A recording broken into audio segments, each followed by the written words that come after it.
नमस्कार दोस्तों, आप सभी मित्रों का हमारी चैनल में हार्दिक स्वागत है। दोस्तों, भाभी मेरा हाथ पकड़ी और अपने कमरे में ले गई। इससे पहले मुझे कुछ समझ में आता, वह मुझे कमरे के अंदर ले जाकर दरवाजे में खड़ी लगा।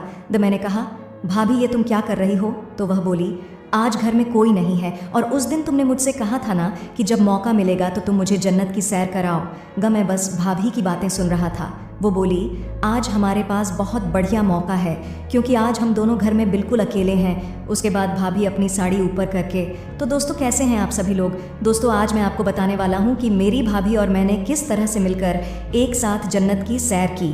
भाई लोग, मेरे घर में कुल 4 लोग थे और जब से भाभी आई थी तो उनको लेकर 5 लोग हो गए थे। मेरी भाभी दिखने में बहुत ही खूबसूरत थी। वह बहुत ही गोरी थी और उनके बाल घुंघराले थे। जब वह हंसती थी तो सामने वाला उनका दीवाना हो जाता था। धीरे धीरे समय बीत रहा था और मैं भाभी से खूब हंसी मजाक करने लगा था। क्योंकि वह मेरी भाभी थी इसलिए उनसे मजाक करना मेरा हक भी था और वह भी मुझसे खूब मस्ती करती थी। कभी कभी वह मेरे साथ ऐसा काम कर देती थी कि मैं सोचने पर मजबूर हो जाता था कि भाभी हो तो ऐसी। वह मेरा बहुत ध्यान रखती थी। एक दिन घर में हम दोनों के अलावा और कोई नहीं था। भाभी फर्श पर पोंछा मार रही थी और मैं बाथरूम से नहाकर बाहर आया। मैं जैसे ही कमरे में जा रहा था कि मेरा पैर फिसल गया और मैं नीचे गिर पड़ा। भाभी दौड़कर मुझे उठाने लगी, तभी अचानक उनका भी पैर फिसल गया और वो हम दोनों एक दूसरे के ऊपर गिर पड़े। हम दोनों एक दूसरे की आंखों में एकटक देख रहे थे। हम दोनों करीब 5 मिनट तक ऐसे ही पड़े रहे। उसके बाद हम दोनों अलग हुए। मैं अपने कमरे में चला गया और भाभी पछा मारने लगी। मैंने देखा भाभी धीरे धीरे मुस्कुरा रही थी और मुझे भी अंदर से बहुत अच्छा लग रहा था। उसके बाद ना तो मैंने भाभी से कुछ बोला और ना ही भाभी मुझसे कुछ बोली। मैं सोच रहा था कि पता नहीं यह सब भाभी को अच्छा लगा होगा कि नहीं, लेकिन उनके मुस्कुराने के अंदाज से लग रहा था कि यह सब उन्हें भी अच्छा लगा था। मैं अपने कमरे में बैठा था। तभी थोड़ी देर बाद भाभी मेरे कमरे में आई। वह बोली, देवर जी तुम्हें कहीं लगी तो नहीं थी? मैंने कहा, नहीं भाभी, मुझे तो नहीं लगी थी। आप बताओ, आपको तो कहीं नहीं लगी? भाभी बोली, ज्यादा तो नहीं लेकिन हल्की कमर में मचाई है। मैंने देखा भाभी के हाथ में बम था। मैंने कहा, भाभी लगाओ। मैं लाऊं? मैं लगा देता हूं तो। वह शर्मा कर बोली, हट पागल, मैं खुद लगा लूंगी। तभी हम दोनों एक दूसरे की आंखों में देखने लगे। मुझे भाभी की आंखों में देखकर ऐसा लग रहा था कि जैसे वह मुझसे कुछ कहना चाह रही हो। तभी हम दोनों के ख्वाब टूटे और भाभी बोली, आकर बाहर खाना खा लो, मैं निकाल देती हूँ। भाभी के अंदर क्या चल रहा था और वह मुझसे क्या चाह रही थी मुझे सब पता था, लेकिन हम दोनों के बीच एक रिश्ता था तो मैं उस रिश्ते की मर्यादा पार करना नहीं चाहता था। भैया भी बाहर गए थे, करीब 2 महीने होने वाले थे और इसीलिए भाभी वह सबके लिए ज़्यादा उतावली हो रही थी। भैया जब तक घर पर नहीं रहते थे तो भाभी को जो कुछ भी सस सामान मंगाना होता था तो उन्हें लाकर मैं ही देता था। एक दिन भाभी मुझसे बोली, देवर जी मुझे कुछ सामान लेना है। मैंने कहा, ठीक है भाभी, बताओ, मैं ले आऊँगा। तो भाभी बोली, वह सामान मुझे खुद जाकर लेना होगा। ये कहते हुए भाभी थोड़ा शर्मा रही थी। वो बोली, तुम मुझे बाइक से लेकर चलो। उसके बाद मैं अभी भाभी को बाइक से एक बड़ी सी विषाद खाने की दुकान पर ले गया। वहाँ पर लड़कियों के हर आइटम मिलते थे। करीब 2 घंटे तक भाभी वहाँ शॉपिंग की। उन्हें जो कुछ भी चाहिए था वो सब लेकर फिर हम घर आ गए। भाभी को बाइक पर लेकर जाते समय मुझे इतना मज़ा आ रहा था कि मैं आपसे बता नहीं सकता। मुझे पहली बार उसके छूने का एहसास हुआ। धीरे धीरे समय आगे बढ़ जाता है। फिर एक दिन भाभी के पास भैया का फ़ोन आया। वो कह रहे थे कि उन्हें वापस आने में अभी कुछ दिन और लगेंगे। यह बात सुनकर भाभी का मन उदास हो गया। मुझे पता था कि भाभी को क्या चाहिए था, लेकिन शायद भैया को इस बात को नहीं समझ रहे थे। उसके बाद मेरे भी मन में आया कि क्यों ना मैं ही भाभी के साथ, आखिर मैं भी एक इंसान हूँ और अब मैं भी पूरी तरह जवान हो चुका था। उसके बाद मैंने भाभी के साथ उसका मन बना लिया, लेकिन यह बात भाभी से कहने में मुझे थोड़ा डर भी लग रहा था और थोड़ी शर्म भी आती थी। यह बात जानकर पता नहीं भाभी मेरे बारे में क्या सोचें। शाम के करीब 8 बज रहे थे। सब लोग खाना खा रहे थे। मम्मी पापा खाना खाकर अपने कमरे में सोने चले गए। भाभी और मैं बिल्कुल अकेले थे। जब मम्मी पापा चले गए तो भाभी बैठकर खाना खाने लगी। मैंने देखा वो कुछ परेशान लग रही थी। मैंने कहा, भाभी क्या बात है, तुम कुछ परेशान लग रही हो? तो वह बोली, नहीं कुछ नहीं, बस ऐसे ही थोड़ी टेंशन है। मैंने कहा, मुझे बताओ क्या बात है? तो वह बोली, अब भी नहीं, जब मम्मी पापा सो जाएंगे तब तुम मुझे छत के ऊपर मिलना, तुमसे कुछ ज़रूरी बात करनी है। जब भाभी ने मुझसे यह बात कही तो मुझे अंदर से बड़ा अच्छा लगा। मैंने सोचा जब अब शायद भाभी मुझे वो करने का मौका दे देंगी। जब रात के 12 बज गए तब मैंने देखा मम्मी पापा सो गए थे। उसके बाद मैं धीरे धीरे छत के ऊपर गया।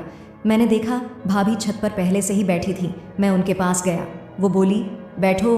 मैं उनके पास बैठ गया। मैंने कहा, क्या बात है भाभी, तुम मुझसे क्या बात करने के लिए बुलाई हो? तो भाभी बोली, देवर जी तुम्हारे भैया से सुबह बात हुई थी, वो कह रहे थे कि उन्हें वापस आने में अभी कुछ दिन और लगेंगे। मैंने कहा, अभी भाभी, वो जिस काम से गए होंगे वो अभी पूरा नहीं हुआ होगा, इसलिए उन्हें इतना टाइम लग रहा है। भाभी बोली, वो सब तो ठीक है, लेकिन उन्हें मेरी ज़रा भी परवाह नहीं है। मैंने कहा, भाभी ऐसी बात नहीं है, भैया आपसे बहुत प्यार करते हैं, बस ये है कि वो थोड़ा काम में ज़्यादा ध्यान देते हैं। भाभी बोली, कुछ प्यार वार नहीं करते, अगर प्यार करते तो अब तक चले आते। अब तुम ही बताओ, मैं क्या करूं? मेरा वह करने का बहुत मन करता है, मैं अपने आप को कब तक रोकूं? मैंने कहा, भाभी मैं कुछ समझा नहीं। दरअसल भाभी बात बात में मुझसे वह कह गई जिसके बारे में मैंने कभी सोचा भी नहीं था। वह अचानक चुप हो गई। मैंने कहा, भाभी इसका मतलब समझाओ ना। मैं कुछ समझा नहीं तो भाभी बोली, इसका मतलब वही है जो तुम समझ रहे हो। भाभी बात करते करते मुझसे बिल्कुल सट के बैठ गई थी। तभी भाभी बोली, अच्छा, एक बात बताओ, तुम्हारी कोई गर्लफ्रेंड तो नहीं है? मैंने कहा, नहीं मेरी कोई गर्लफ्रेंड नहीं है। तो भाभी बोली, क्या बात कर रहे हो? जब मैं तुम्हारी उम्र की थी तो मेरे 2-3 बॉयफ्रेंड थे। यह सुनकर मैं चौंक गया। तो भाभी बोली, क्या क्यों चौंक गए? मैंने कहा, भाभी तुम बात ही ऐसी कर रही हो। तो भाभी बोली, 2-3 तो सिर्फ नाम के थे प्यार, सिर्फ एक से ही करती थी। मैंने कहा, तो तुमने उससे शादी क्यों नहीं की? भाभी बोली, मैं तो उससे शादी करने के लिए राजी थी, लेकिन उसने ही शादी से इनकार कर दिया। भाभी बोली, अच्छा तुम बताओ, तुमने कभी कोई गर्लफ्रेंड क्यों नहीं बनाई? मैंने कहा, भाभी मुझे आज तक कोई ऐसी लड़की ही मिली ही नहीं जिसे देखकर मेरे दिल में घंटी बजी हो। तो भाभी बोली, अच्छा तो तुम्हें कैसी लड़की पसंद है? मैंने कहा, बिल्कुल तुम्हारी जैसी। यह सुनकर भाभी मुस्कुराने लगी और बोली, तो मुझे ही अपनी गर्लफ्रेंड बना लो। यह सुनकर मुझे ज़रा भी यकीन नहीं हो रहा था कि भाभी जो कह रही थी वह सच है। मैंने कहा, भाभी क्यों झूठ बोल रही हो? भाभी बोली, मैं सच कह रही हूँ, उसके बाद मैं तुम्हें वो करने का मौका भी। यह सुनकर मुझे बड़ी खुशी हुई। मैंने तुरंत हाँ कर दिया। भाभी बोली, लेकिन एक बात ध्यान रखना, जब तुम्हारे भैया वापस आ जाएंगे तब तुम मुझसे इतनी बातचीत मत करना, तो उन्हें हम पर शक हो जाएगा। मैंने कहा, भाभी तो क्या हुआ, भैया को पता चल जाएगा कौन सा हम कुछ गलत काम कर रहे हैं? भाभी बोली, वो सब तो ठीक है, लेकिन फिर भी शायद उन्हें अच्छा न लगे। इसके बाद हम दोनों नीचे आ गए और अपने अपने कमरे में जाकर सो गए। मैं सोते समय यही सोच रहा था, भैया के जाने के बाद भाभी घर में बोर हो जाती। अब जब वो मेरी गर्लफ्रेंड बन गई है तो इसी बहाने जब तक भैया वापस नहीं आ जाते वह मेरे साथ खुश रहेंगी। उसके बाद मैं सो गया। सुबह जब मैं उठा तो देखा मम्मी पापा कहीं जा रहे थे। मैंने मम्मी से पूछा, मम्मी कहाँ जा रही हो? तो वह बोली, तुम अपनी भाभी के साथ अच्छे से घर पर रहना, हम सब तुम्हारे मामा के यहाँ लखनऊ जा रहे हैं, वहाँ उन्होंने कुछ कार्यक्रम रखा है तो हमें वापस आने में 2 दिन लग जाएंगे। उसके बाद मम्मी पापा लखनऊ मामा के यहाँ चले गए। अब घर में भाभी और मैं बिल्कुल मिले थे। मैं बैठकर टीवी देख रहा था और भाभी बाथरूम में नहा रही थी। थोड़ी देर बाद वह बाहर निकली और अपने कमरे में चली गई। मेरी नज़र बार बार उनकी तरफ जा रही थी। धीरे धीरे समय हो गई, शाम हो गई। मैंने कहा, भाभी अब तो तुम मेरी गर्लफ्रेंड बन गई हो तो हम वह सब भी कर सकते हैं ना? मेरी बात सुनकर भाभी मुस्कुराने लगी और बोली, ठीक है, फिर कब सुबह हो गई हमें कुछ पता ही नहीं चला। भाभी बोली, आज की रात मेरी ज़िंदगी की सबसे यादगार रात रहेगी। आज से पहले मुझे इतना मज़ा कभी नहीं आया।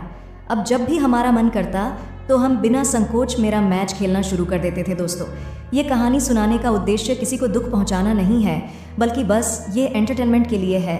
तो दोस्तों, मैं उम्मीद करता हूँ कि आपको हमारी ये रोमांटिक कहानी अच्छी लगी होगी।